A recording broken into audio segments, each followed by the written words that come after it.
Welcome to the Faded Spade Podcast with your hosts, Tom Wheaton and Sean McCormack.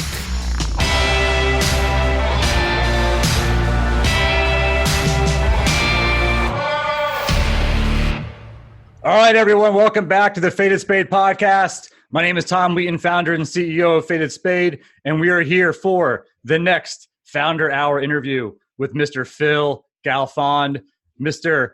RIO, Run It Once Poker Training.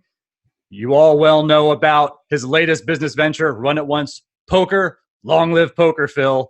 Here we go. This is the untold entrepreneurial story of Mr. Phil Galfond. What's up, brother? What's up? Long live poker. Long live poker, baby. Yeah. Man, I was going through just some research in terms of like setting up that intro, which I didn't say half the things I wanted to say. Because, you know, you and I know each other just from getting to know each other through lunches, a couple beverages here and there, talking business. But I did not realize you actually have $3 million in career tournament earnings on top of all the cash game, play that you do. I knew it was a lot, but I didn't know it was $3 million, brother. I didn't either, actually. It's been a while. I don't really consider myself a tournament player, but I've played in enough of them over the years that I guess that number has climbed. Yeah.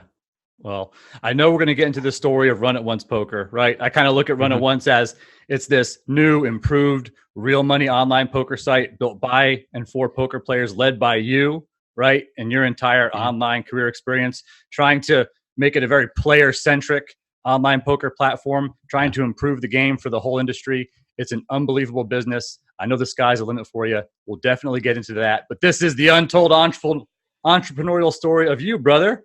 So, well, thank you for all the kind words about Run It Once Poker. But yeah, let's get into it. Let's get into it. So here we go, man. For folks who know your poker journey, right? And they may only know Run It Once training. They may only know Run It Once Poker. But we know there's a whole other story there. So take everybody back to your roots, right? So where you're from, where'd you grow up? And as you were growing up, was poker even a part of your life, or were entrepreneurial kind of ventures a part of your life?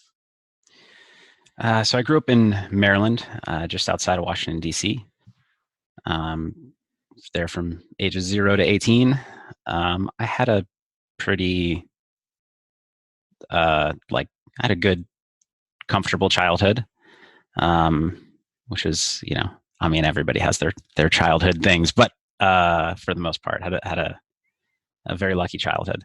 And, I was always, interested and kind of stronger at, math, science. But poker itself didn't really come into the picture. And for a little while, I guess in some ways it did. So when I was around 12, my group of friends and I, we began gambling a lot. Oh, shit. So we would, it was poker, but it was it's a bunch of games that I've never seen played anywhere, other than in the houses of my friends when I was, ages 12 through 17. And so it became our go-to thing. I don't know, once or twice a week we'd get together and we'd play poker for, I call it it is poker, but I never really thought of it as poker. I still don't think of it as poker. It's just random games, that I've never heard of since. But yeah, we'd play, late into the night for much more money than we should have been playing for. But throughout all that time, I was never I was probably better than the average player, but I was not I was not a standout, and I was not thinking of poker in the way that I do now. It was there was definitely, once I started taking poker seriously, one of the biggest flips that switched was simply thinking about the game strategically.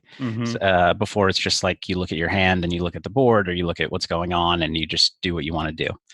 And I remember when I just started playing online, this is skipping ahead, we can go back, but I just remember playing any ace from any position, and then getting my stack in when I flopped an ace every time, and then feeling so unlucky that he always had an ace with a better other card. And it didn't occur to me to think of, I don't know, strategy beyond that. Yeah, well, when you're 12 to 15, you're just hanging out in your house or around your neighbor's buddies. I would just call it playing cards, right? Yeah, just hanging out, shooting the breeze, playing cards. So we played cards a lot, and we played cards a lot. And I liked gambling, like beyond playing with them. Even when I got older, I enjoyed like blackjack before I found poker. So I've always had that gambling itch, I guess. And as far as one memory that stands out to me because of where I kind of ended up with poker training is I was in high school engineering class and had a really good teacher, Mr. Pat. Shout out, Mr. Pat. And we would do projects where we would have some kind of engineering task that we'd try to accomplish, like try to build, a mini robot or just something that did something. And then we would write about it in kind of a longish form essay about, what worked, what didn't, what we learned, some concepts that, that we, broke down. And one day after class, he asked me to stay behind because he wanted to talk to me. And Mr. Pat said, Phil, there are people who experience right outside of DC's. Like there's a section in the Washington Post where, people, these authors write about, scientific studies and scientific, just like things in science, and they explain it in a way that everybody can understand, like the readers of all the readers. And I think that's something you'd be really good at because in your writing, you break down some complicated topics in ways that are easy for people to digest and understand. And I never took his advice, and I never looked into that really as a career path. But as it turns out, I've ended up breaking down complex topics in ways that a lot of people can understand as a big part of my career.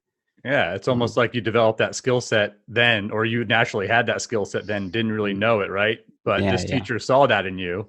Yeah. Even though you didn't take part in what he was asking you to do, it naturally came back in terms of poker. That's wild. Yeah. So were you like a really good student, or was school kind of like, and was there like a college path or anything like that? No. So I was a bad student. I was well behaved. I was always a well behaved student. I like teachers for the most part liked me, I guess, until high school when I just refused to do any of my homework. But no, I was pretty lazy. I think it's kind of a typical, elementary school was extremely easy for me and I didn't have to put in any work. And then by the time you get to like middle school, high school, you can't get by with zero work, but I had already developed habits of getting by with zero work. And so I never developed good study habits. And so I was probably a B student with, I was like a 3.0 GPA in high school. But did that by, doing well on tests and doing 0% of my homework. Yeah. You and me both, brother. Yeah. Yeah. But yeah, I was always a good, I always followed the rules. I was a well-behaved kid. Did you go to college? Did you graduate college? Was it a path you actually wanted to do? I didn't really care. I did go to college. I didn't graduate. So, my mom basically had to apply to colleges for me because I just didn't care. But to my parents, it wasn't an option to not go. And I ended up going to University of Wisconsin, which I loved. I was studying philosophy at that point. Oh wow! I can see that. But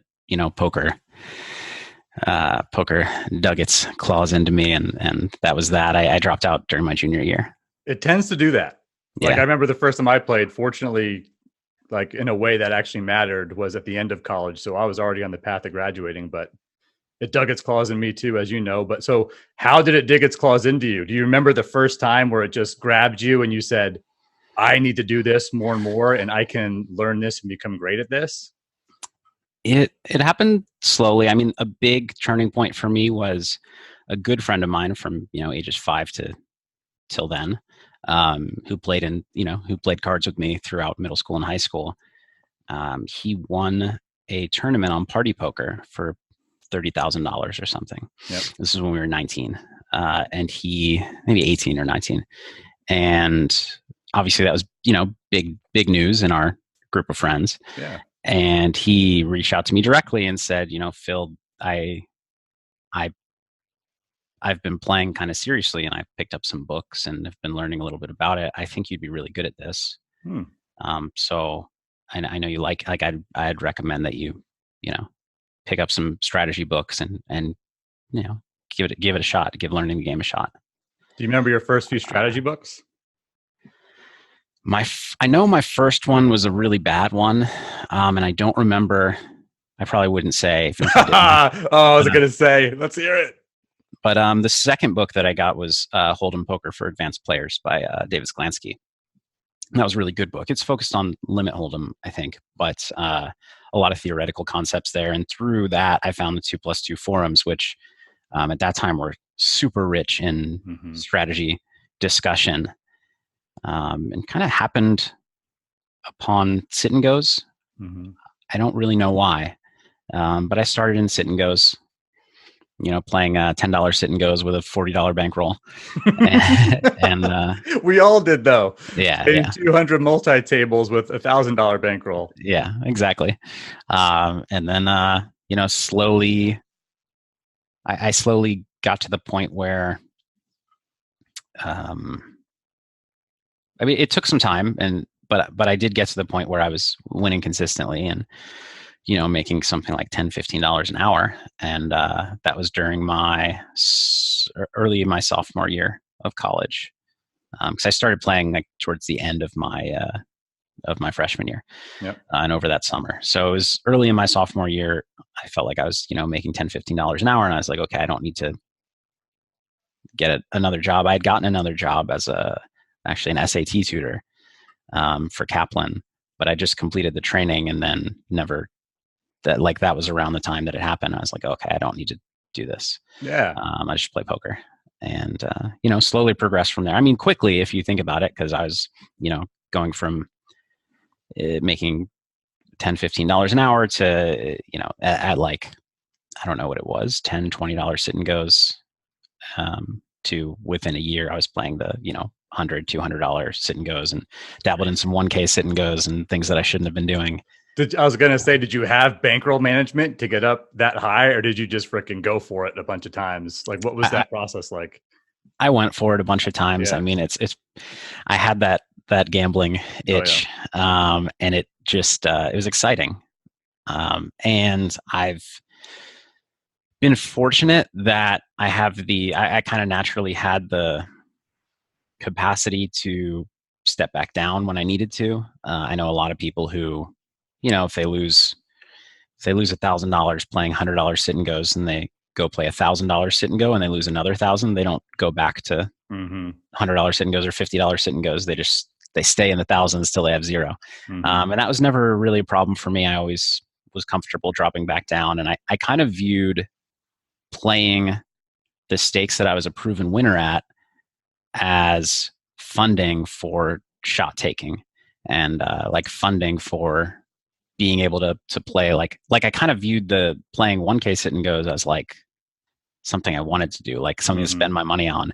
I mean, I was hoping I was winning at them and I was trying to, but like, yeah, it was just, I really wanted to do that. And then a little bit later, what I really wanted to do was play, 10K buy-in live tournaments once I turned 21. And so I was, grinding the sit and goes. Like I remember sitting down and mapping out like, okay, if I play this many hours a month of sit and goes, then I can play this many 10Ks a year. And I was not like saving any money for myself. I was like, this is, I'm going to spend it all on 10Ks and maybe I'll win one. Think about that statement for a minute. And to those watching or listening, right? Your goal, your goal was when I'm 21, I want to be playing in $10,000 buy-in poker tournaments. Yeah. Think about that for a minute. That's amazing. So it's like, it sounds like you set up all your strategy online to be able to make enough money to go take a shot in a live tournament. Is that a fair statement? It is, but I mean, it's definitely a fair statement, but as it turned out, I mean, I didn't end up going that route. Like I played some, but I just ended up playing, finding a better kind of, not better, but I ended up being more successful online and making that my focus. Yeah. But that was definitely like poker on TV and kind of the excitement of playing big, playing against some of the best, and the excitement of, the potential glory of, winning a televised event. That was definitely a big pull for me.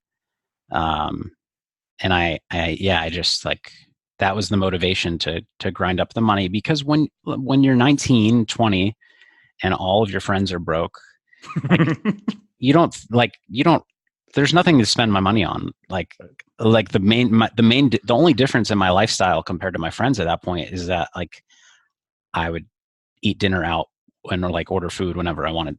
And that was the only difference. Yeah. I didn't spend money on it. Or like when I was out of clean clothes, I'd go buy more clothes. I guess screw laundry. I'm just gonna go down to the store and get some more. Where were you at this time? Like, where were you living right at this time when you were just starting to grind online and getting some success? In Madison, Wisconsin. So I was at college, and happened to in that year I lived directly across the street from a Gap. So every time I was out of underwear, shirts, I just walked on over. I could just picture you being like looking at this pile of laundry and just saying, "Oh, fuck that." Yeah. Over here.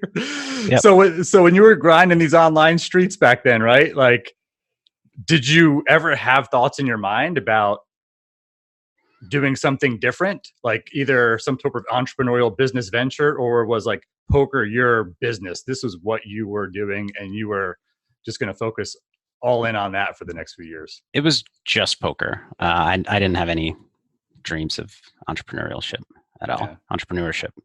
Yeah, no. Got it. Okay. So then, all right, walk me through the next few years, right? So you're 21, you're trying to play as much as you can online. Mm-hmm. You're trying to get in some live tournaments, but obviously like everybody pretty much knows you found some unbelievable success online, right? Yeah. So walk me through the next few years. It was so when I turned 21, that was right around the time that I switched from sit and goes to cash games. So I was kind of a regular in the $100 through $1,000 sit and goes. And I, at the kind of advice of my friend Peter Jetton, who had done the same thing already. He had moved from sit and goes to cash games.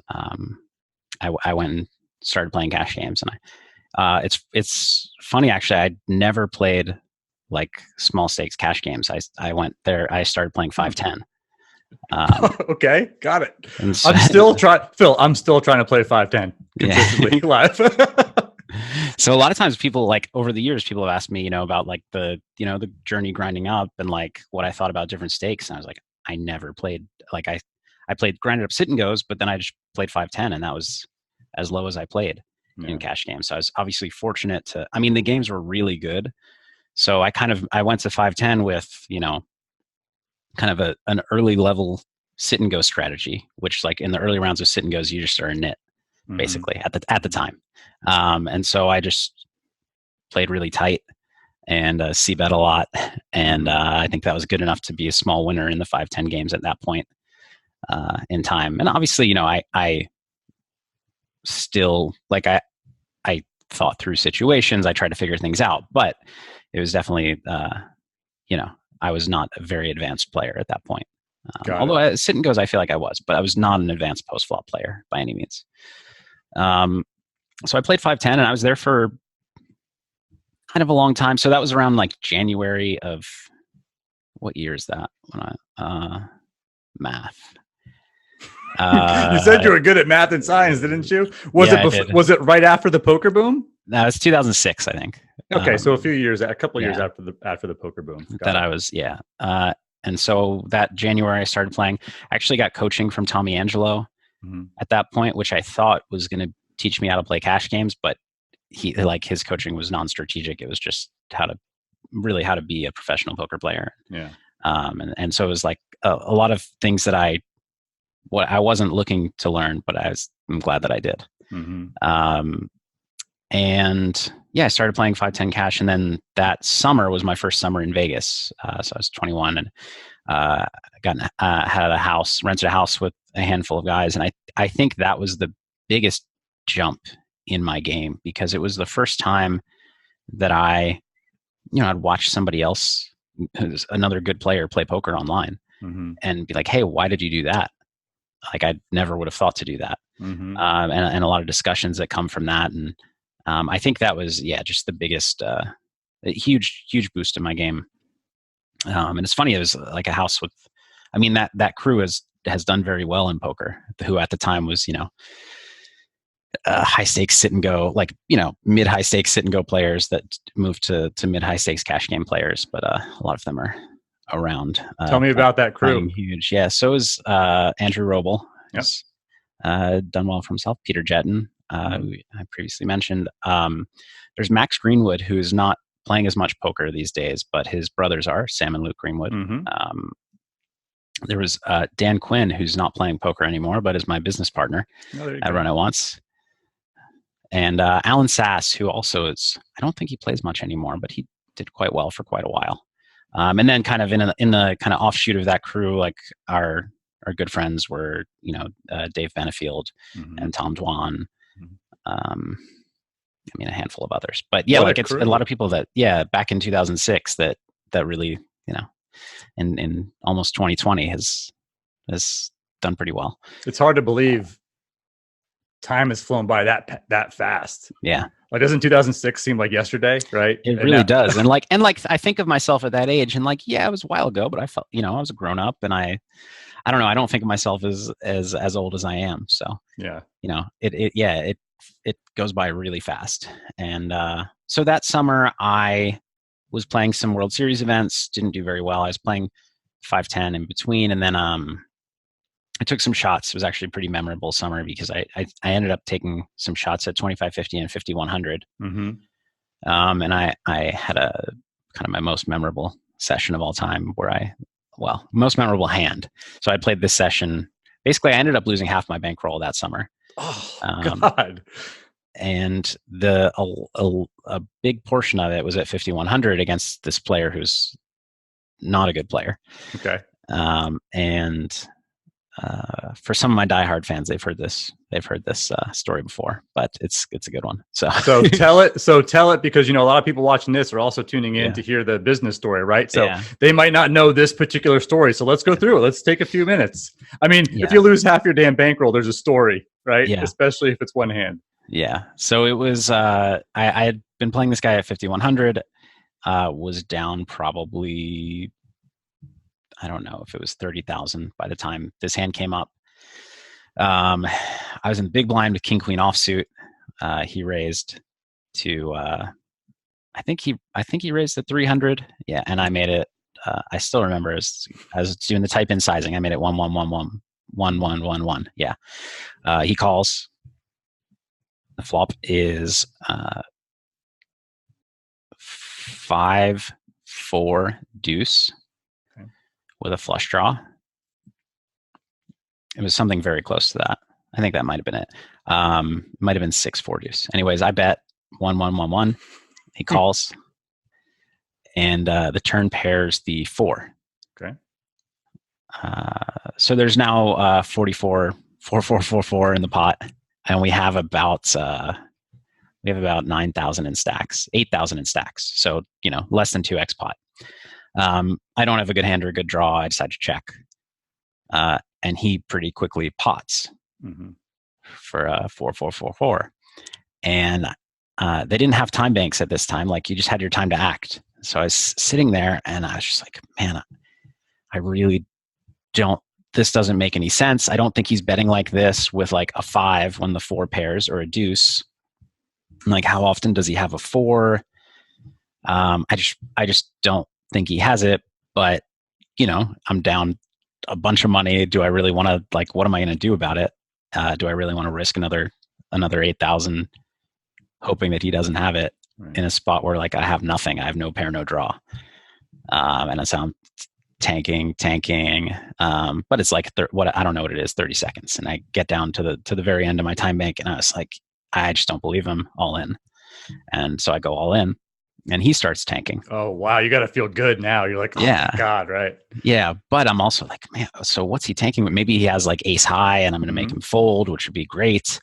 Maybe he does have like a 5 and now he just thinks I have an overpair and is maybe going to fold it. Because I thought if he was bluffing, with like, let's say queen 6, he's just going to fold. Because obviously, like, you just snap fold. So I was like, okay, please fold, please fold, please fold.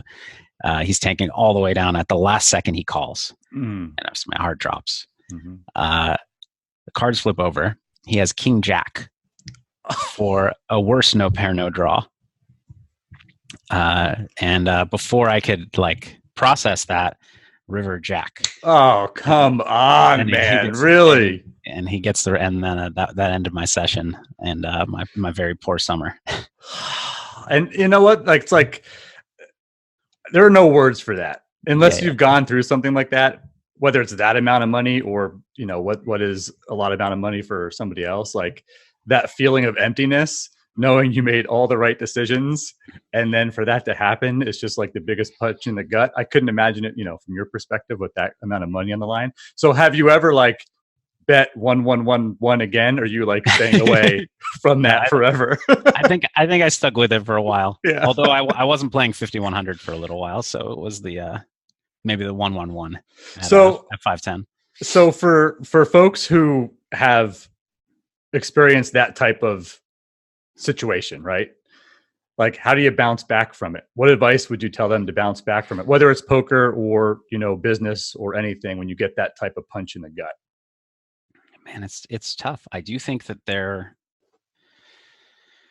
there's a lot to be said for, you know, bankroll management, whether it's, which is not what I was practicing at this time, but if I'm advising people, you know, bankroll management, whether it's or risk reduction, whether, you know, if it's in business or poker, kind of not having all your eggs in one basket, which I guess I still don't really practice.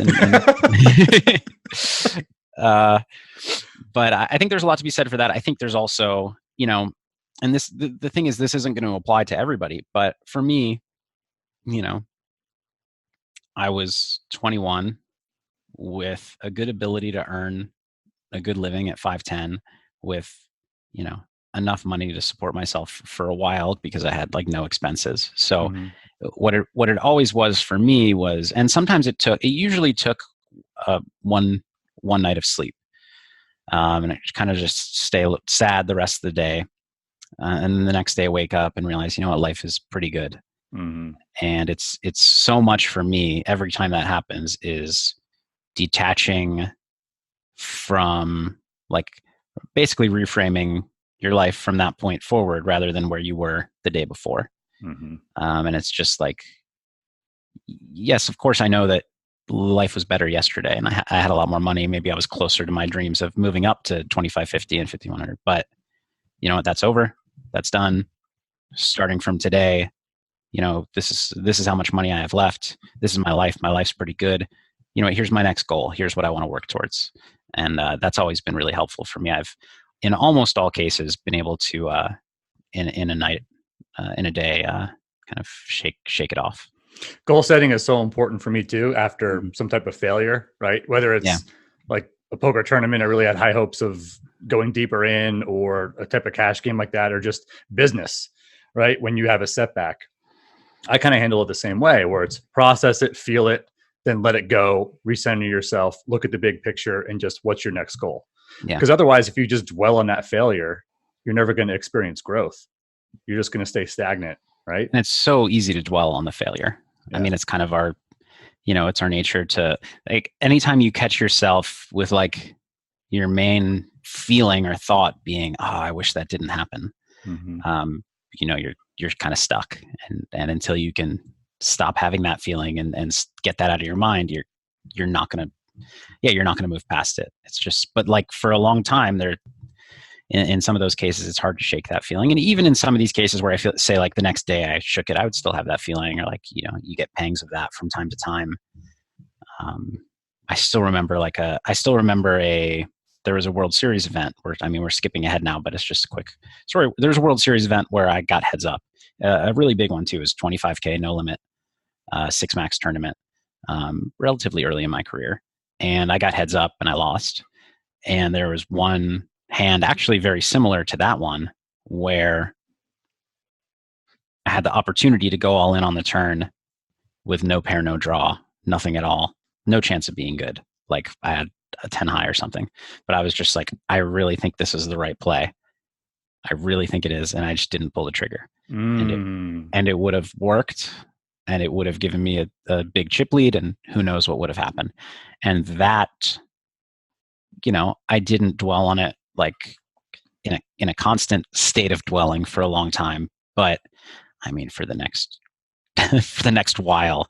Every once in a while, it's like, wish I did that. Yeah, and it's kind of like then you have double pain because you're like upset at yourself for not following your gut, right? Yeah. Or your head, really. Yeah. And then it's like it's causing you to think back to that time when you lost the big hand king, jack, king, queen, and it's like, why did I let that scare me or something like that, right? So it's almost like a double punch to the gut, right? Yeah.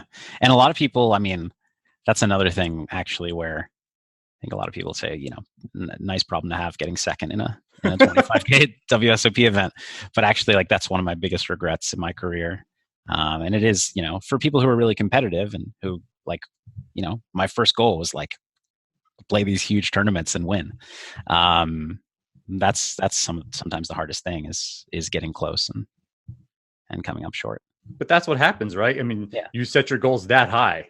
Yeah. Like that high that it's going to be a very small part of the time that you actually achieve it. And even if you get close to achieving it, which would be a tremendous goal for someone else, because your expectations of yourself are that high, you're going to feel like some failure. But really, it isn't failure. You're just like beating yourself up a little bit about it, right?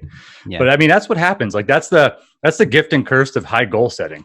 Yeah. Like, rarely do you hit those goals. Yep. I was having a conversation with a friend of mine recently, and I was talking about how I wish that, so like in any given day, I'm never going to get done as much as I could, or like there are more things that I could do that would benefit me as a poker player or benefit the business.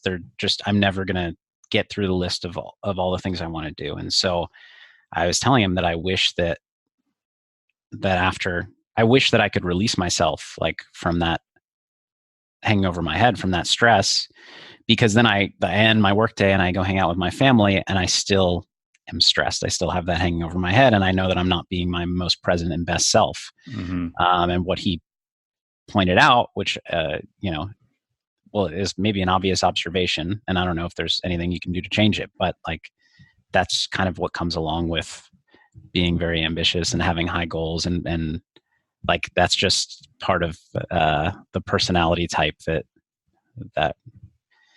very badly wants to do great things and tries very hard to. And I don't know, in your experience, because I know you have a similar personality, I don't know if there's got to be a way to decouple that, but it's I don't know how. It's called welcome to dad life. Yeah. Where you never feel like you're doing that as well as you could, or you never feel like you're doing your other babies, right? Yep. Your businesses as well as you could. It's a constant state of, man, am I as present as I need to be here, as present as I need to be there? But it's like just the fact you question it, and just the fact you try to be the best dad in the moment or the best business person in the moment, like that makes you great at both. Right? It can make you great at both. It can. So it can. The constant mindfulness of making sure that you're as good as you can in both those areas. Yeah. So, but I haven't figured it out. If you do, holler at me. We'll do a whole other podcast. Or apparently this is called a vodcast because a big portion of it is video. That makes sense. Yeah, which I just read this morning. Been calling it the wrong thing. So anyway, all right. So let's go from like 2006, like the next 3 or 4 years after that, right? So you had your crew in Vegas. You're obviously, you are very prominent now in the online world. You're getting live experience. You're getting results. Now what happens from that time, like the mid 2000s to, once we get to the 2010s and et cetera? Yeah. So after that setback, I actually don't know the exact, I think I kind of did some similar things, rebuild, take a shot, rebuild, take a shot. But by the next summer, I know that by that time I was playing in the big games on full tilt, like 100, 200, 200, 400, no limit. So at some point, one of those shots stuck. I actually don't even remember which one it was or the specific details. But I did go from that, from my, bankroll, my bankroll disaster to turning it around with a lot of hard work and probably some luck. So I at that point, there were still a lot of swings because I was always playing underrolled, but at that point I was kind of a nosebleed player from then on. I think my first experience, or I know my first experience with poker training, I'd already watched poker training videos on card runners. I think on Deuces Cracked, or although at that time maybe there was only card runners, but anyways, or at least that was like the main one that I watched. Taylor, Green Plastic, of Card Runners, sat down with me, had dinner with me, and said, would you want to make some videos for Card Runners? And I had always been interested in sharing strategy. Kind of, I thought it was something I could do a good job of. And if you do a good job of something, it makes you feel good about yourself. So I always kind of wanted to share strategy. I remember trying to write some articles, and at some points I did write some articles, strategy articles. I think the first time I remember actually I wanted to write strategy articles for 2+2 magazine, which is just like an online thing. Yeah. And this was a long time ago, like before we're stepping backwards now. But I reached out and asked, if they'd be interested in an article, and like, I don't know if I asked what they would pay, or like, I just want to know if they would publish an article. And they were like, well, we need to see a sample. So if you'd write an article and send it in, I was like, I don't feel like doing that. So. But now we go back to the high school stories. Yeah. If I had a guaranteed spot for the article, I would write it, but I don't want to write it just to be rejected. So I didn't do it. Anyways, though, Card Runners, I basically said, why don't you make a video, like a test video, and see how the community reacts, and then we could talk about, working out a deal. And so I made a test video, and it was actually really well received. So I did a single video for Card Runners. We ended up not working out a deal. Just didn't make sense to me or to both parties, whatever it was. But that one video was kind of my first taste of, sharing strategy and people, complimenting me on my advice and strategy talk, strategy discussion. And I actually, like, I was hooked, but I didn't do anything about it. Because I think it didn't make a lot of sense. I was playing super high stakes. It wasn't so much that I was worried about people using, I was slightly worried about people using my strategy against me, or finding holes in my games through it, but it was also just hard to make it financially viable. Like, even if I enjoyed the process, how do I justify to myself, like, when I'm playing 300, 600, no limit, making a strategy video for whatever, a small fraction of like an hourly rate, even a small fraction of an hourly rate, and then also sharing, letting the world see how I play. So it just didn't make sense. And it wasn't until later, when actually at the same time got approached by two different people starting a poker training business, asking me to partner in some way, and spoke with both of them and liked one of their pitches more. And then started, that was Blue Fire Poker, which I made strategy videos for a long time. I don't know how long, several years. And was this your first business kind of venture outside of poker, or? Yeah, but not really. It wasn't my business. Yeah. I was, I was whatever, team member number 2. Yeah. Got it. You were a content creator, right? Yeah. And I certainly cared about the business, and you could say that it was, but it wasn't exactly the same thing. And that's kind of we ended up having different.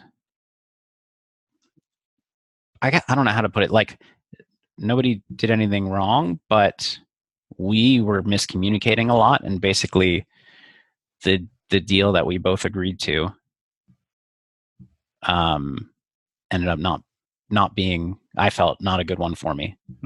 But not because I was like, not because I understood the terms, but I kind of expected different things from him and from the business than that actually happened. In short, I was expecting to be a small part of a big team, and I instead was a big part of a small team. Got it. And so like I was carrying a lot of the weight myself. And yeah, anyways, we ended up, having a falling out of sorts. And it's really important that in kind of like a partnership like that, right, that expectations are known upfront. Yep. To me, like from what it was such a valuable lesson. Yeah. Yeah. And that like visions are the same. Yeah. Right. Or if, even if visions are different, if each person can kind of bring to life their own vision, but it plays into the bigger vision of the entire company, that's important too. So what would you tell people who are like thinking about entering a business kind of partnership type deal and they're on the fence of what to do? What would you tell them to think about? Man, so I still, have limited business experience, but I've been doing it for a little while now, and it's so tough. And I've seen other people get into business. I've seen other people have problems. It's so tough to, like they say, don't mix business with pleasure. But I feel like unless you've known somebody a long time, and you're not going to know, like you're not really going to know who they are, how they're going to handle themselves when times are tough, how you guys are going to handle disagreements. So like I'm personally very inclined to only, if I were to start a business again, to only start businesses with friends. Yeah. But obviously there's some risks there too, in terms of like potentially damaging a friendship. So like, I don't know. I would just say people that you know very well and that I don't want to necessarily say are very reasonable people, because that's assuming that I'm a very reasonable person, but see eye to eye with me. Because you can't predict all of the things that are going to happen down the road. And while it's super important to make your expectations clear up front, which we didn't do a good job of, we were both young. It's super important to make expectations clear up front, but even if you do that very well, there are going to be unforeseen circumstances that arise. And at that point, if you're not seeing eye to eye, it can be, it can be disastrous for the business. Yeah. And you got to have those direct conversations and check yourself. And it sounds like you made the decision that was best for you, which in life, sometimes you have to do. Sometimes it's not selfish to look out for number one sometimes, right? Especially if you're not screwing anybody over. It's just sometimes you got to look out for yourself and what's best for your future if you're in a bad spot. And it's okay to have those direct conversations. So, all right. So did this kind of light the fire under you to say, hey, look, why can't I just do this on my own? And the second part of that is, when did you kind of overcome that mindset of, yeah, but is this like plus EV in terms of time and money compared to playing? Because I imagine you had to weigh that a little bit. Yeah. So it definitely did light the fire, because the way that it kind of ended, or the reason it ended, was like, I didn't like the deal that I agreed to through no fault of his. Because we had different expectations. And so I felt I was worth a lot more to the business than I was, being compensated for. And he didn't agree, and that's his right. But I also kind of wanted to prove to myself that I could, like, I have a lot of value to bring to a training site, both in terms of as a content creator, as a recruiter, and, understanding what the players want and like business strategy. And so I wanted to prove that more to myself than anybody else. And I really felt like I could do it. So I actually ended up talking to Dan Quinn, who I mentioned earlier, a longtime friend ever since. Even before we met in Vegas, we were 2+2 friends, instant messenger friends. From the sit and go days, and we'd always been friends. We became very good friends because it was that summer in Vegas when I was 21. He, coincidentally, like we didn't even know this going into the summer, but we lived in the same house, and then coincidentally, he was moving to Madison, Wisconsin right after summer, because his girlfriend, now wife, lived there, and so we ended up, not like being neighbors, but being in the same city and spending a lot of time together, and became very good friends.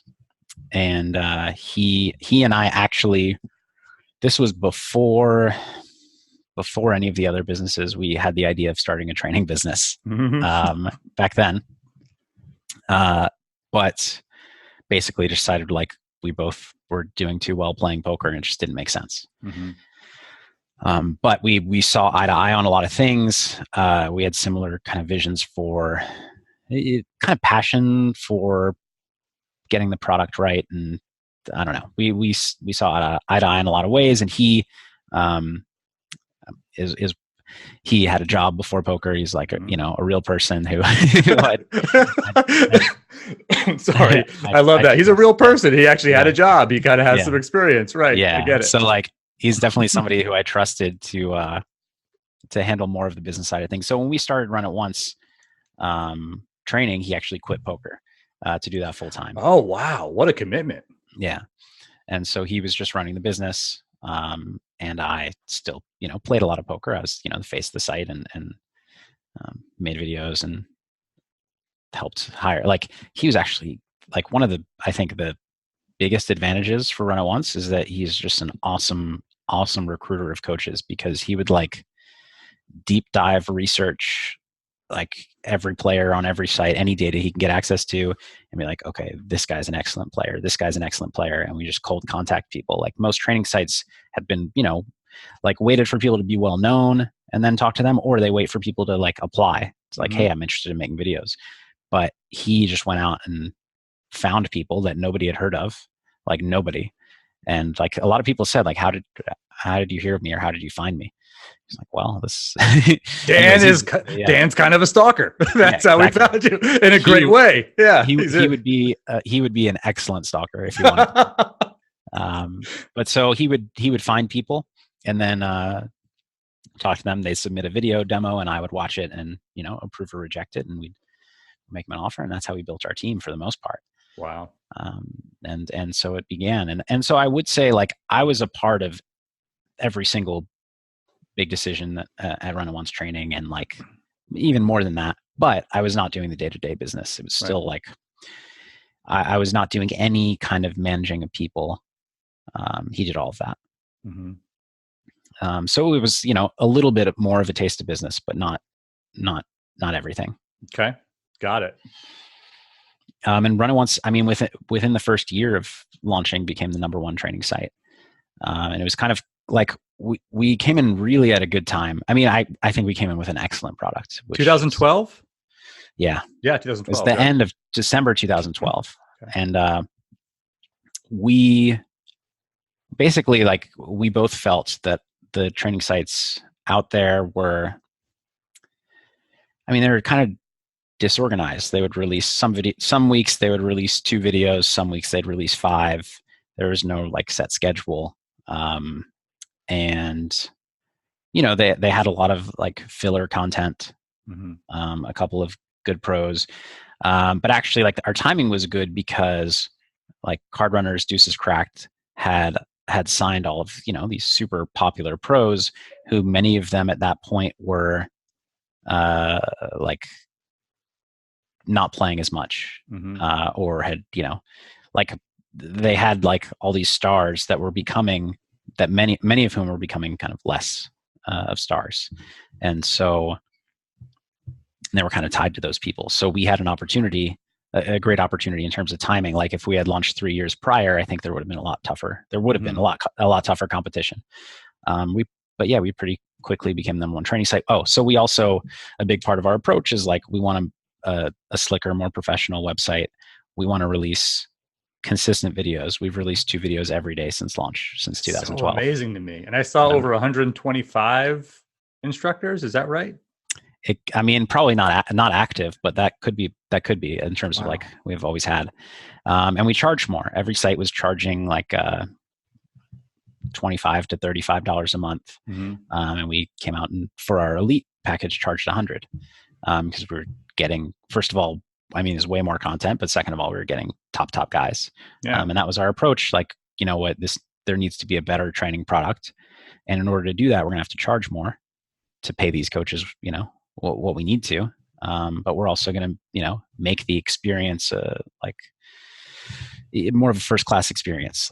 Slick website, treat customers well, treat the coaches well, and and just have a really, really strong product. That was both of our passions have always been for the product. Very similar to kind of how we approach launching Faded Spade, like extremely similar approach. Okay, so I want to back up a little bit. So when Black Friday happened, did that cause any shift in your mindset to get more into other things like this versus the online grind, or no? It didn't. Okay. Actually, so after Black Friday, I ended up moving to Vancouver to play. That's right. Okay. And I'd also recently gotten out of a relationship. Mm-hmm. And so I really dove into poker, and it was the first time, in a little while that I had my full focus on poker, and also the first time in a while that I moved in with a couple of friends.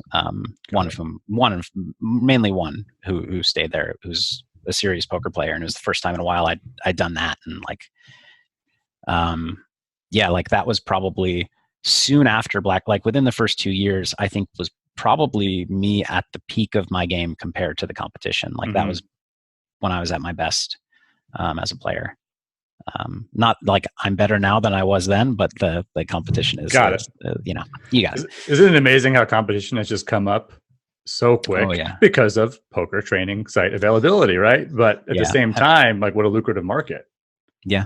I mean, it's a lot of things. It's poker training sites. It's also just, software advances, of course. And it's really just, poker was very young as far as before online poker, it wasn't studied in a group. I guess the internet sped up a lot of things. Just we learned all as a community, even before, even outside of training sites, just on forums, and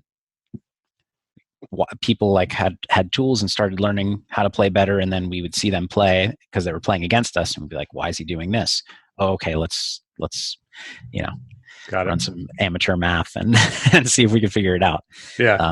And the tools keep progressing, and the game keeps progressing. Yeah. So when did New York happen, and what is this? I read about some slide from one apartment to the other. So what time frame was that? Was that in between all this, or? That was I left New York after Black Friday. So got it. Okay. It was Black Friday was 2011. So then New York was I think early 2008. Okay. Or maybe end of 2007 or early 2008, I think, that I moved there. Got it. And it was,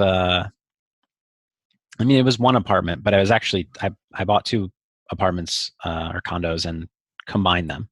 And because there was a building that I really liked, but the only units they had were smaller than I wanted. And so my real estate agent was like, well, here's something you could do. All right. That sounds good. And I did. So I was working with architects to figure out what to do. Actually, it was the first time I saw the units. I don't know why I said it, because it was kind of as a joke. I was there with my friend who was going to be my roommate, and we're just like, okay, so we'll have to knock down, somewhere in the ceiling, put some stairs. And I was like, oh, we should probably put a slide.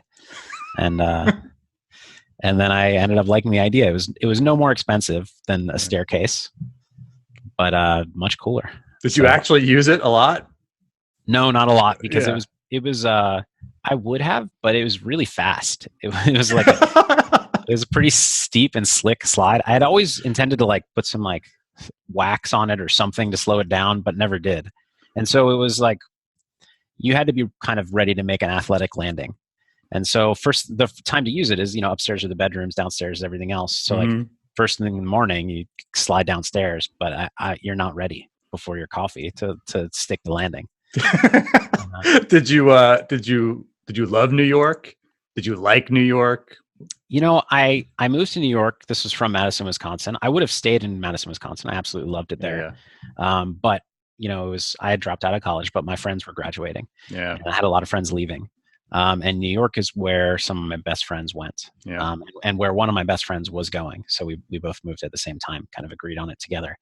I like New York. I don't have I don't really like any place the way that a lot of people can. I stay at home and I don't care that much.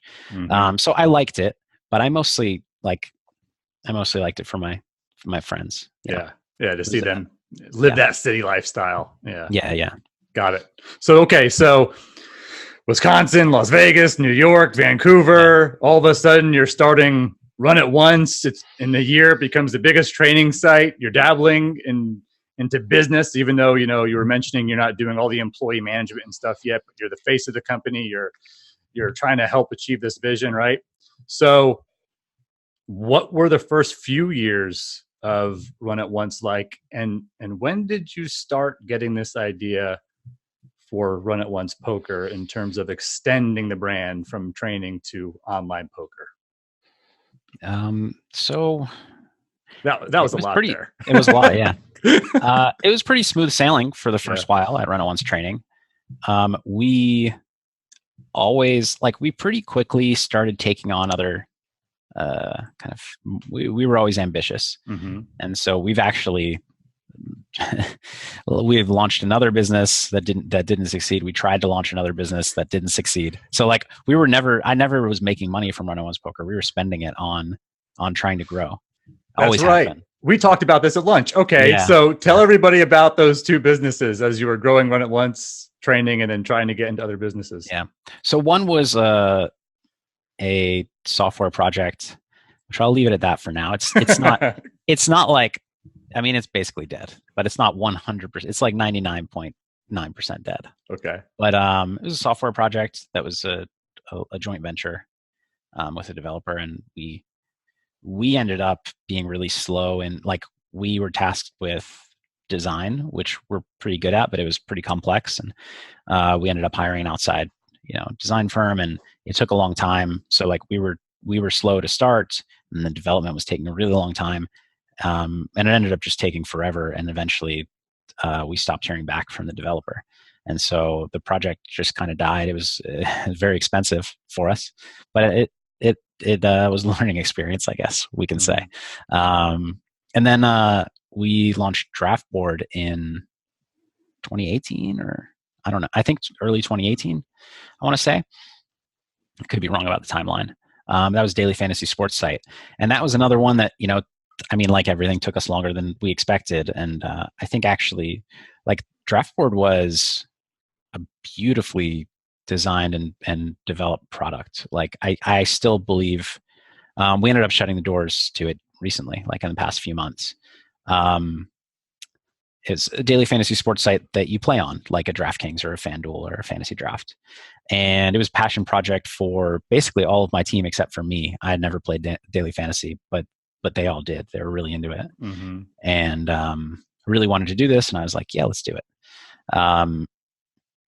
And I still believe that it was I think it was definitely the best designed of all the fantasy sports sites. Great name.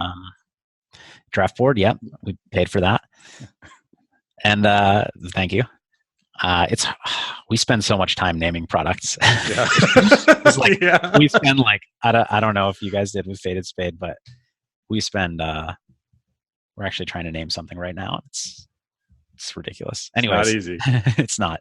Anyways, but yeah, it was a beautifully designed product. It came out a little bit too late, because if it had come out 2 years prior, I think it would have done pretty well, because the market was so good, and it was before the states started shutting it down state by state, and some started requiring a license, some just wouldn't let you operate, and so liquidity dropped quite a bit, and DFS got less popular as a result.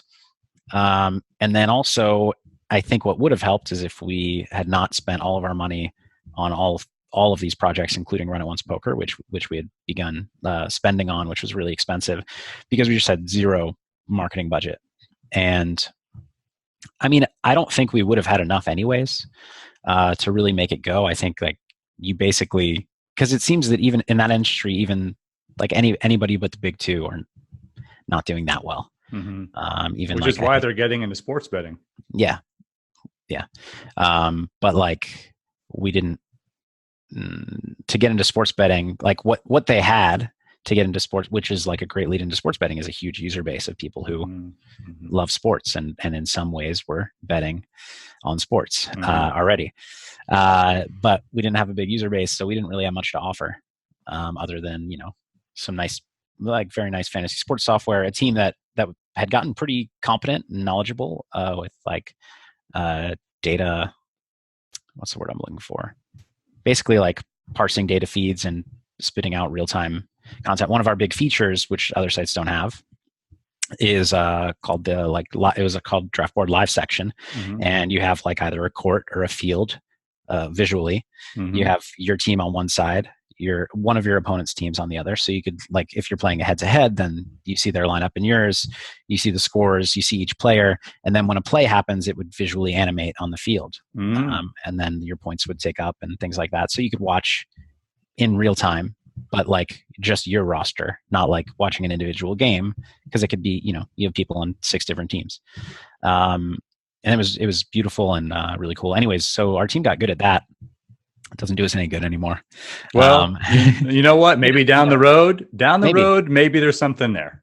Yeah, you never know. Down the road. But yeah, basically, I think that without, like, I think the timing wasn't good, and I think we just didn't have a lot to spend, and I think that's kind of the only way you do it. Another thing that we were kind of hoping for, we went into this with the approach of like, we knew that we weren't going to have a big marketing budget, and so we kind of took the opposite approach. We wanted to be something different, and one thing that people were frustrated with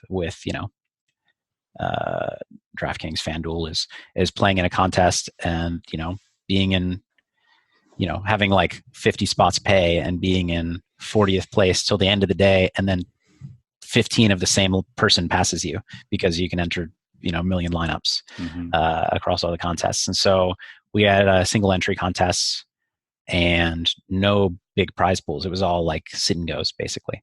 And so we did have some like big promotions where you could win a big prize, big, like $10,000, not like $1 million. Right. But it seems like we had a few users. The users we had loved it, absolutely loved the product, but it was hard without a marketing budget and without big guarantees. Like we didn't think that the guarantees didn't matter. We knew they mattered. We were hoping that there was a large enough demographic who were frustrated with those highly raked multi-entry big tournaments where they were kind of like at a disadvantage to all the pros who are really good and entering however many times. We were hoping there were enough of those that wanted something different.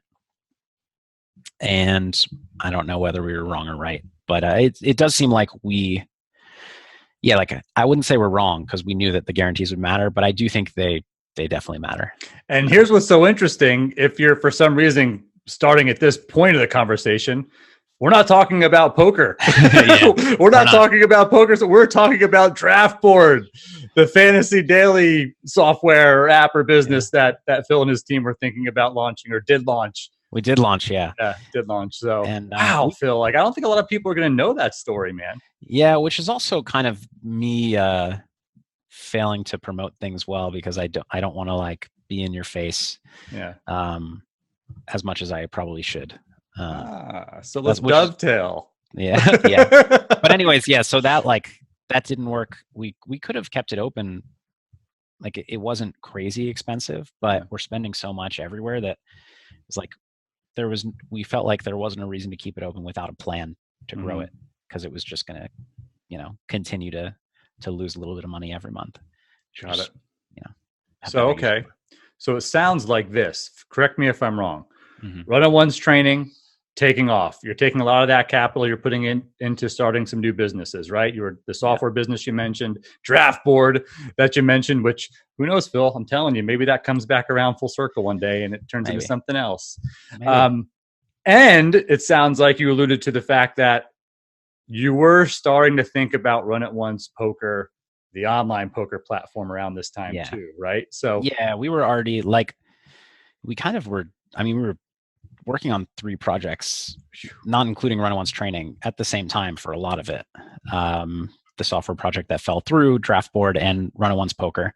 And so at the beginning, I guess Runt It Once Poker. So we started Runt It Once Poker for a couple of reasons. It kind of was, the impetus was a friend of ours who ended up working for the company suggests the idea to us. And it was at a time when, PokerStars had been purchased by Maya. They were making some changes that were kind of player unfriendly. And to me, led me to believe that they were headed in a pretty bad direction. This was several years ago. And I think it's kind of been proven that was the case.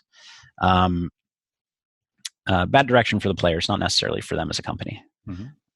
And I don't know, I guess kind of the same 21-year-old who was taking shots at 100, 200 as soon as he could afford to. It sounded like a very exciting idea. And I knew I knew that we understood things about the game and that at least some poker sites could not as non-poker players, or even as non-expert poker players.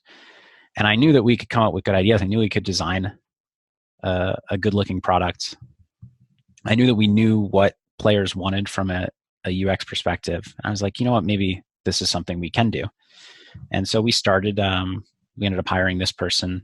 And for a long time, it was him and another employee that we hired, just the two of them working away at setting the company up. And it actually, for the beginning of the company, it didn't involve me very much. I mean, the logistics, and it didn't involve Dan either, just setting up a company, getting licensed, researching places to go. That was all these two. And of course, they'd come present things to us and we'd talk about things. Once we started talking about the product, that's when I was very involved. And we actually brought on our, at the time, poker room manager, Jason Sentai, who was a longtime good friend of mine, who is now has since been promoted and is actually basically running the company. And that's when we would have regular meetings with Jason and the whole team really, and we were talking about what are the policies of this poker room going to be? What are we start rake, what are our rake philosophies, things like that. And then of course we started with so we actually so unfortunately the developer who was working on that other project that fell through began took the lead on this project at the beginning. And up until that point, I had a ton of faith in him, and he had proven that he could do things very well. He had anyways, he was I guess CTO, and started building a team around him, a small team at that time. And too long of a story, to short, medium. We got the software got to a point where so we had been estimating, the team had been estimating that we'd launch something in, I want to say, what's it, 29th, 2017, and early 2017, and that's what we were planning on. And that obviously didn't happen, right? And actually, it was around that time that developer said he couldn't handle both projects, right? And so he quit Runt It Once Poker to just focus on the other one, right? Which I think was the right move and for everybody, right? And I actually, once again, I think one of the big challenges there was miscommunication, because we were kind of asking him, how long is it going to take from this point to build a poker site and at the time that he started working on it, laying the groundwork, we hadn't come up with our policies and features, many of which were pretty unique, right? And he didn't know how picky we were going to be with UX. He didn't know how picky we were going to be with design. And so, would he have delivered a product that worked technically? he very well might have in the timeline that he expected. But once we started submitting all the specs and things like that, it was just, it's too much, right? It was too much. It was much bigger than he anticipated, and that's not his fault. I mean, it's more our fault than his, but it's just lack of communication. Yeah, and that's going to happen, right? In business, there's going to be times of lack of communication. But imagine if you would have launched a product that you weren't completely satisfied with, or at least really, really, really satisfied with, because you only get one time to launch the first time, right? Well, yeah, but to be fair, we launched a product that I was not at all completely satisfied with back in February. I remember we talked about this. I remember we talked about it, but it was kind of a, well, I don't know. Anyways, from that point, it was, we went through a couple of different tech leadership changes before settling on the team we have today. Or, I mean, it's constantly changing, but the technical director that we have today, who's done a fantastic job, and has really gotten us in the right direction and to a point where the software is something that we can build upon to get all the things we want in there, and is working really nicely right now and looks good and feels good. Yeah. I hear and see and read great feedback, right? And I know you're going to be your harshest critic, yes, right? Like we talked about, you're going to be, right? Yeah. And it's like, you can never wait for it to be perfect or else it'll never launch, right? Yeah. But it's like, I think people have the understanding that this is going to be a work in progress. I think you came out with a really great product. Is it exactly where you want it to be? No, but it's like, that's almost the journey.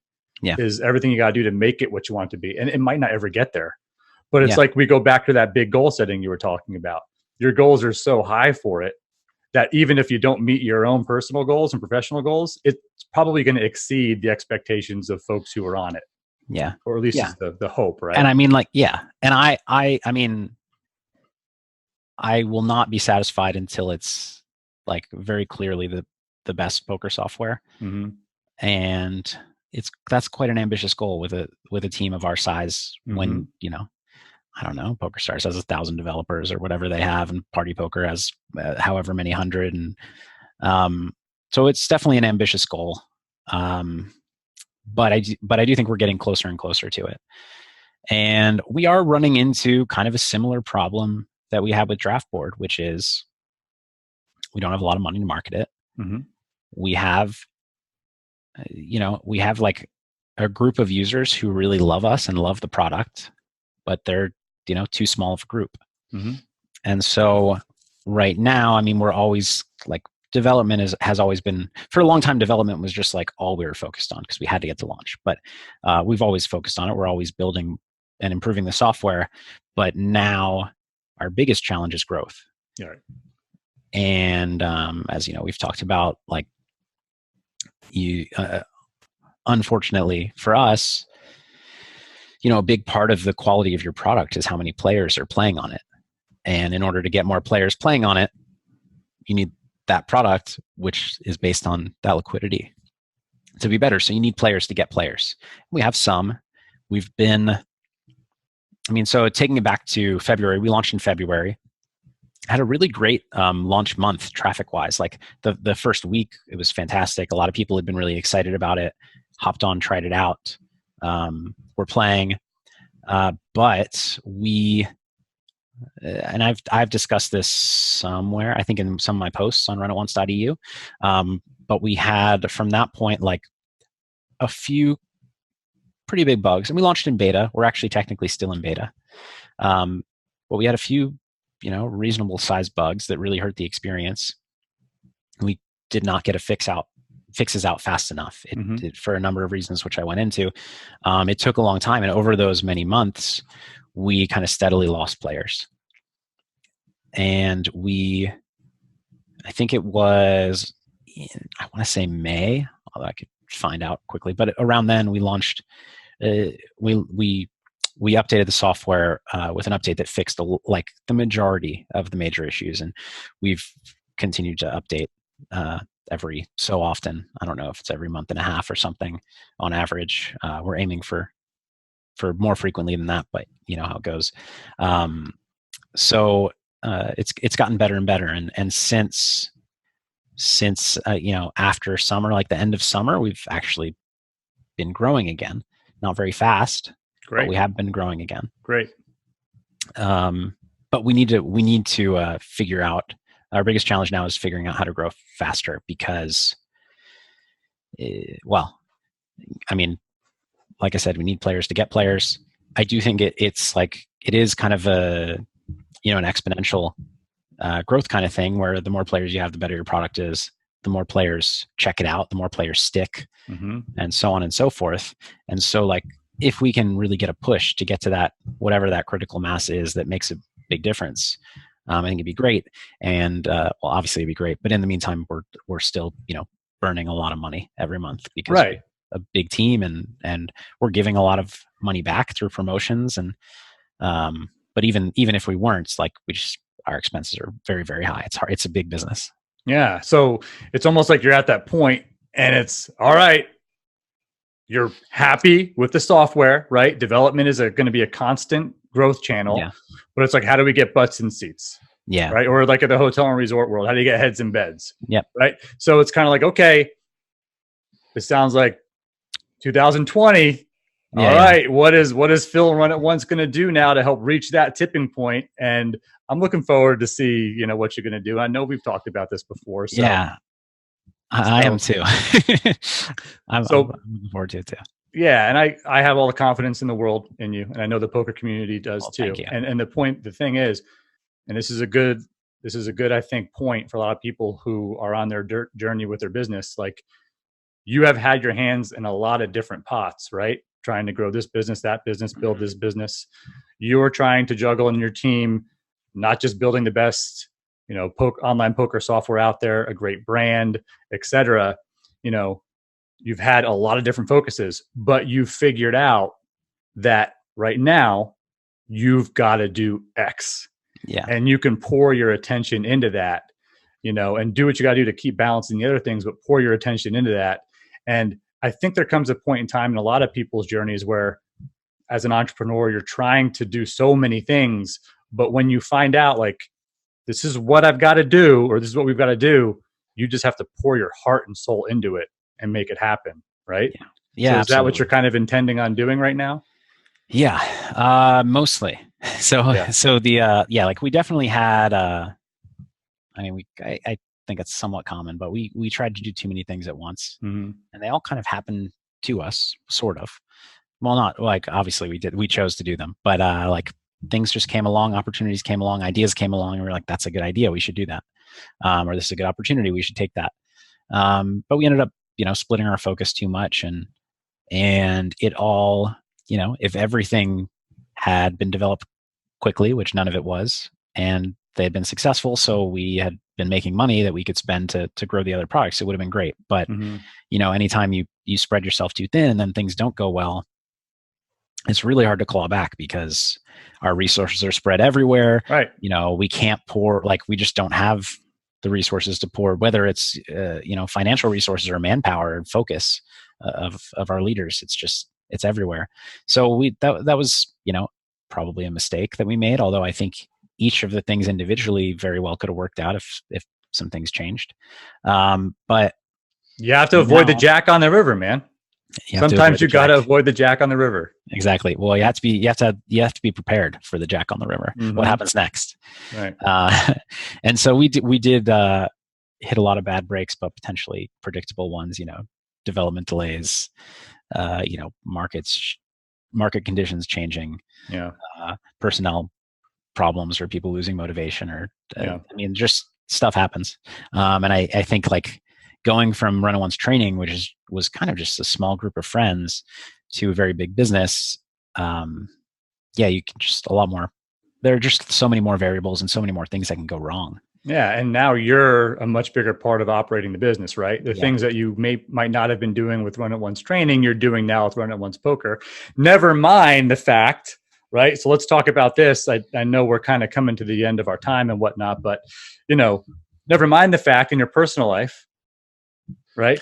Yeah, you became a dad. You get married, you become a dad, and all that. So talk to me about that, right? So I know Farah is a huge part of your life. I know she's a huge part of support and involved with Runt It Once training, Runt It Once poker, etc. So How have you navigated the marriage waters, the brand new dad waters through this entire, effort you're putting in? Because both take a lot of time and energy. They do. I mean, to be honest, I think that I've given, well, like we talked about earlier, like my expectations on myself are higher than I'm able to deliver. And I want to be the best at this and do the best, give them the best, give this the best, like give everything the most attention and the best to myself. But I do think like I have not been on my kind of partner A game. So like when Farrah and I met, I was just a poker player. I had Runt It Once training, but it didn't take up a lot of my focus. It wasn't stressful at all. It wasn't a financial drain in any way. And it was around like the time we got married that I took on so much with the business, and I've definitely been more distracted. I've been more stressed. And it's a much different life than being a poker player. Obviously, being a poker player can be stressful, but I was fortunate, to be a successful poker player and reasonably consistently. So it wasn't that stressful for me. I would, you'd stop playing and you'd still have hands running through your head, but you could still you didn't have tasks hanging over your head. You could be in the moment and present. And so I definitely am not very happy with the husband that I've been. I'm still like a nice person. I don't take anything out on her, certainly. And I am, but I'm just not as present. And she gets less of me than she did before because of the business. And I do want to figure that out. Since the baby's been born, I'm spending more time with the family. And I'm even just recently. So what I've been trying to do over the course of this last year is figure out where I'm important to the business and where I'm not so important to the business. At the beginning, I just felt like I had to learn it all, and I had to be good at, managing people. I had to learn to be good at marketing. I had to learn to be good at, product. I had to learn to be good at product testing, and I was trying to do everything. And the reality is I'm not going to be good at everything. There are certain areas that don't interest me. I don't want to be good at them. I want to trust other people to be good at them. And so I've been finding my places to contribute most, which is, being the face of the site. I've done some streaming on the site.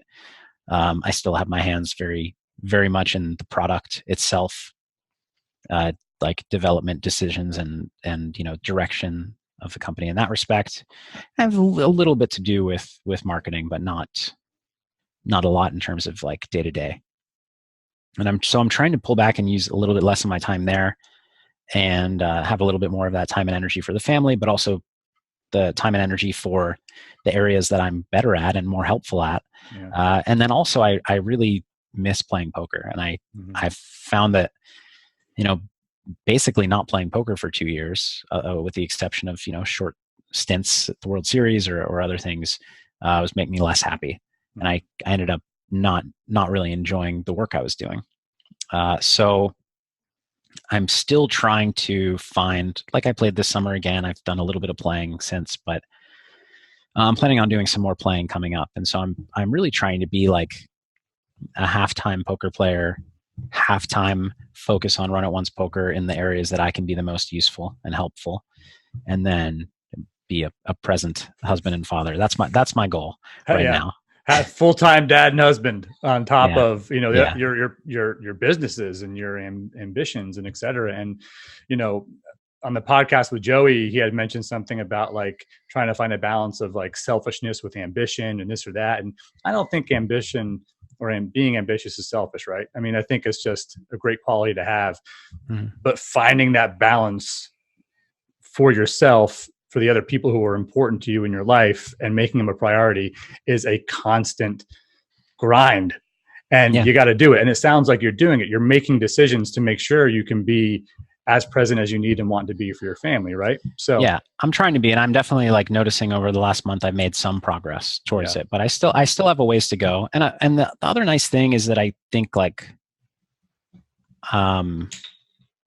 I don't know. What I really need to learn is like I said to kind of earlier, is to finish a day and be satisfied with what I did, even if I didn't do everything that I could have done, because I never will. So I'm trying to do that. I've done a little better in the last month. Like I'm exercising for the first time in forever for the last month, so that's good. It's just all these things that like it doesn't feel like you have any time for, right. But if you can make 30 minutes a day, and it makes a difference. And I think all of these things, being a little healthier, getting some poker in, which is really like at the end of the day, yes, Runt It Once Poker is my passion, but poker's always been my main passion. I love playing poker and I miss it. And so getting that in, getting more present time with my family, being healthier, finding that balance, I think is just going to make me better at all of the things that I'm doing. Amen, brother. Yeah. And what does Farah's support mean to you through this whole thing? It means a lot, because she's been very understanding of it. Like, admittedly, she's gotten less of me, and the less, she's gotten more stressed, more preoccupied husband than she signed up for. It really was like around that time that I changed. My circumstances changed and I changed with them.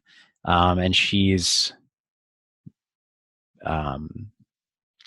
she's incredibly supportive and understanding. And, while she obviously would love for me she enjoyed the way things were, and it's definitely harder on her. But she just understands, and she's got my back, and she knows it's harder on me too.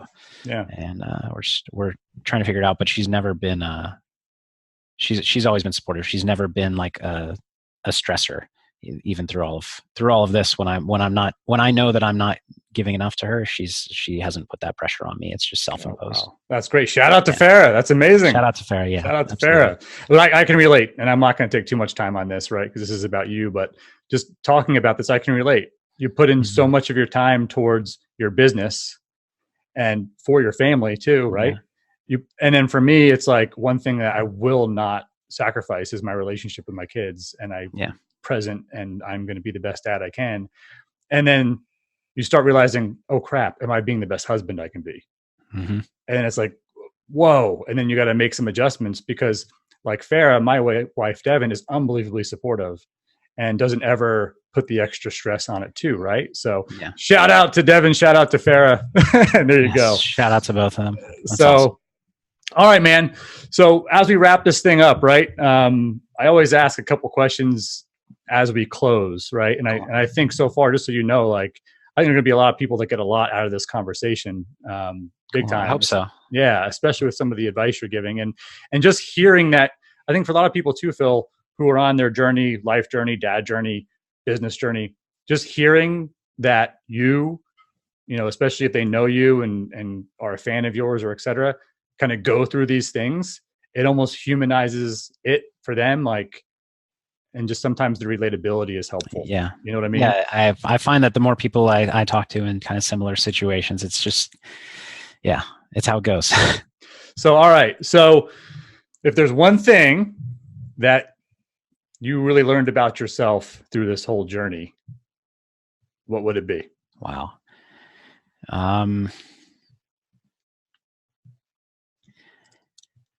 I think that I learned that I don't want to say it this way, but not everything always works out. I had kind of an easy life, and a lot of things that I dedicated myself to, I was successful at pretty quickly. And this, we've launched 4 businesses now. The training site's doing well. Runt It Once Poker is alive but struggling, and the other 2 are dead. They failed. And I think that not that I knew that I could do anything and succeed at anything. And I do still think that in the sense of working out, like, things are going to work out. I'm going to be okay no matter what. But it was definitely, I don't know, not that I was arrogant, but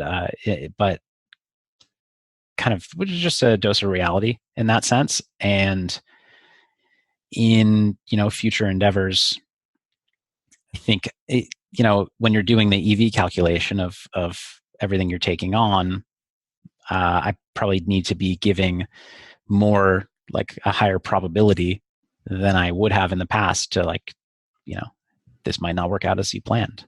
Right. And I think that even though I knew logically that could happen, I kind of just always thought, we're going to make this work. And sometimes that's not enough, and that's okay. Like, it's the same in poker. I never had a problem with it. Like, you try a play that you think is the best play, and it doesn't work sometimes, and that's never bothered me.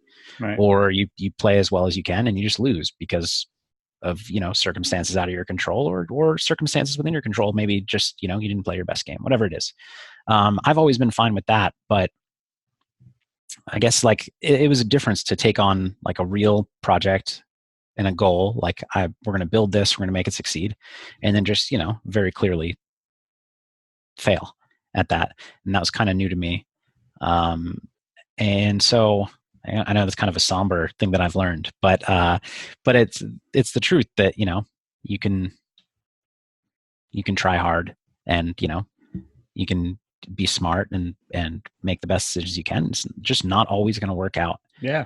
And that's okay. Like, in starting a business, and people who invest in businesses know this, it's usually like, it's usually an asymmetrical payoff where a lot of businesses fail, and then the ones that make it do extremely well. And that's, like, not always, but a lot of businesses, when people go to invest, they look at that. They're like, what, I'm going to invest in this business.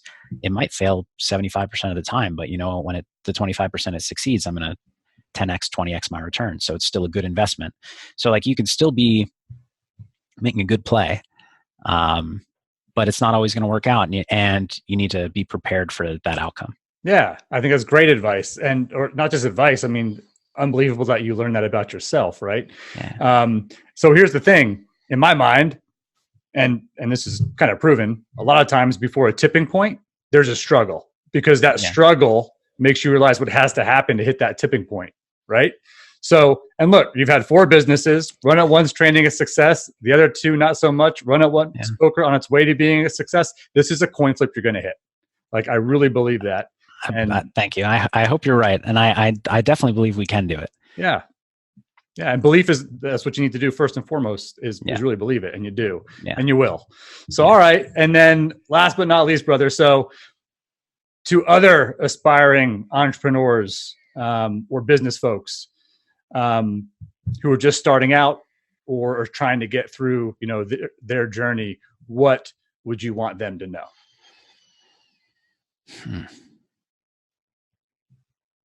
I think just like in poker, I guess it's kind of a lot, but be prepared for things to not go at the the trajectory that you expect them to, or hope they go. Like, it's easy to, like, before a business launches, say, like, these are our projections, and it could go better, it could go worse. I know that, but actually be thinking in your mind, no, it's going to be one of the good ones. It's easy to, like, know logically, but still feel like that. And so you don't necessarily prepare for outcome B or C. Right. And so it's important, I think, just to have thought that out. If it goes this way, great. What if it goes this way? What am I going to do? What's the backup plan? What should I be preparing for? Whether it's preparing to raise more money to make it work, or preparing to pivot in some way. It's easy. Like, you can't predict everything that's going to happen, but one thing that's easy to predict is doesn't grow as fast as you want, or it doesn't get finished as fast as you want, or it doesn't go exactly as you planned. And if that's the case, what's going to happen? So you don't have to panic in that moment and pivot and just rush to a solution. Love it. I'm going to take that damn advice. All right. Because I'm dealing with some of that right now. And then you said you missed poker. So when are you going to play again, man? Where are you going to play? And I miss it a lot. I'm going to play in a few days. There's some high stakes cash games that are going to run next week in Vegas. Nice. And then if those, because you can never be completely sure if those fall through or don't go well, or I get tired of them. There's the Poker Masters also in Vegas this coming week, and I'll at least probably play the 25K PLO. It's there you go. Exciting event. Maybe the 10K PLO if nothing else is running, and we'll see. What else? Well, you'll be playing on the feature table with those Faded Spade cards. So may the cards be with you, brother. Thank you. Well, we will tune in for that, and good luck during the cash games. And again, from our perspective, Phil, this is going to be an unbelievable episode for our viewers or listeners. I hope so. Where can people connect with you on a more like kind of personal level on social media? Yeah. So at Phil Galfond on Twitter is where I'm most active. I'm maybe at phil.galfond on Instagram, but I'm not too active there. And if you head to runitonce.eu and join our Discord, that's Runt It Once Poker's Discord. You can talk to me and some of the staff and a bunch of the players. We're all in there. And it's a great way if you're interested in learning more about the site, or especially if you're interested in playing on the site, it's a great way to get your questions answered, talk to other people like you, try to get games started, see what's happening, find out about promotions. So that's where you probably could have even the most direct contact. There you go. Well, I know I speak for everybody when we're excited to see what happens next, right? What happens next with Runt It Once Poker. And no doubt it's going to be on the positive side. The tipping point is happening. And everybody, we hope that you enjoyed this Founder Hour segment of the Faded Spade podcast, or apparently vodcast, which you can find on the brand new Faded Spade YouTube channel and across all major podcast outlets like Apple Podcasts, Google, Spotify, you name it. Phil, thanks for making the time, brother. I know we have a lot more business talks coming up, but thanks for making the time to do this, and have a great time playing. Keep up the great work in the dad life, and no doubt Runt It Once Poker that tipping point is coming. Thank you. Thanks for having me. It was fun. All right, brother. The Faded Spade Podcast is sponsored by Duck Duck Productions. Contact them for all of your podcast editing needs at randy@duckduckpro.com. Upgrade to Faded Spade and get 15% off the new face of cards with code PODCAST at fadedspade.com.